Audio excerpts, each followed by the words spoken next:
Hey guys, how is it all going? So, thank you so much for joining me for what is the Equalizer free movie review. And to get into the plot of this movie, Denzel Washington, the man, Robert McCall, the legend, ends up in a small little town in Italy. And it's a beautiful little town with a real sense of community. Everyone is looking after each other. Everyone is really nice. Like, it just seems like a lovely place to live. It really does. And Robert McCall starts feeling at home there, at ease, and probably feels like he can live the rest of his life in peace. Well, unfortunately, there's a load of dickheads that want to treat this town badly and take it over for their own evil doing. And Robert McCall feels the need to protect these people, protect the community, protect this town from these guys. I have to say this straight off the bat. I'm a huge fan of Denzel Washington. I think the guy is pretty much phenomenal in everything he does. I have been a huge fan of his since I was, young, since I was little. I've just really enjoyed Denzel and everything that he's done. And I have to say, he is phenomenal in this movie. And if you haven't already guessed, guys, I absolutely loved The Equalizer 3.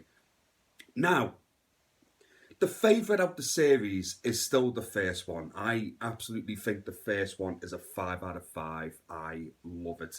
I enjoyed the sequel, even for the flaws that I had, and it's not as good as the first one. And I think a lot of people would agree with me on that one, but I still highly like the second one. I think it's highly entertaining, and it was a solid sequel because to me, the first one is hard to equal. Do you get hey or top? But I think the third one comes really close. Doesn't just manage to do it, but I do think the third one is better than the second one, and it does come close to the first. And I think one of the main reasons why that is for Denzel himself. He has been brilliant as Robert McCall in the first two movies, but I think he gives his best performance as Robert in this one. And the reason why I feel that is because I want to say you kind of get to know Robert McCall a little bit more, in the sense of the fact that I don't mean in the sense of you get to know his background or what he's done or anything like that, but I feel like in this movie, just as a person, his soul, who he is, you kind of get to know him a little bit more. He is one seriously damaged individual, you know, who he doesn't know whether he's a good man or a bad man.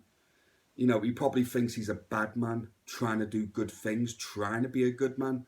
But at his heart and his soul, he is a good man who has done bad things. And I know you get to realise that in the other Equalizer movies because it touches on that.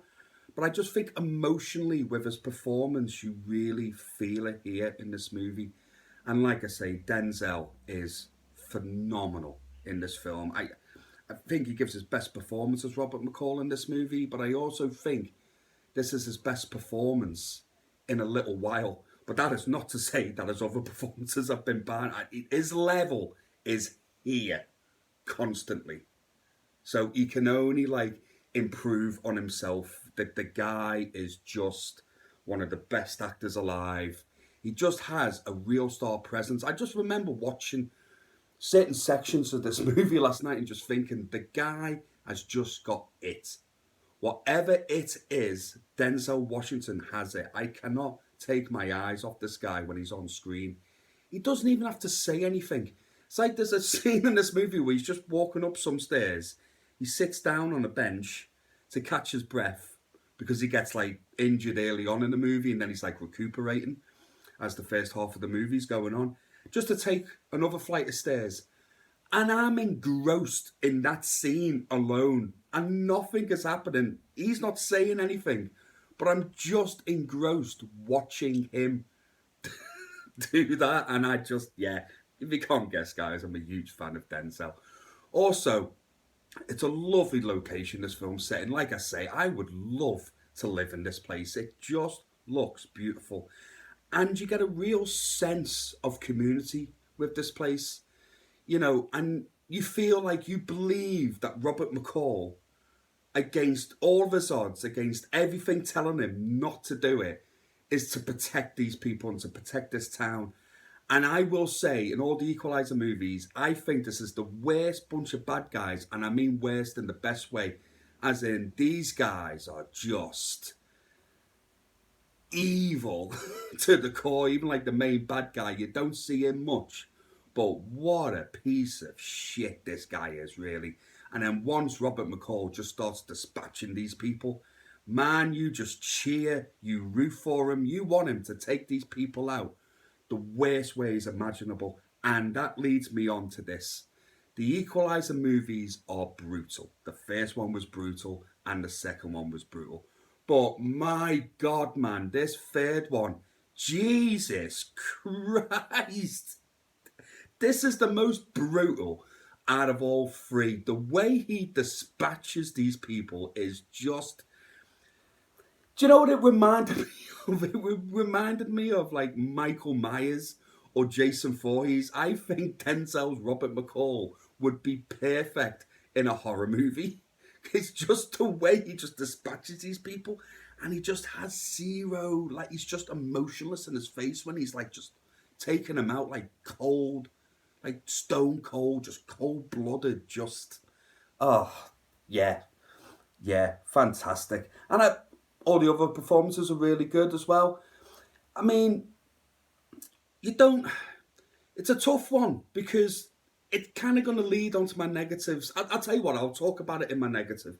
And it's not a negative for me, but I can see it being a negative for other people.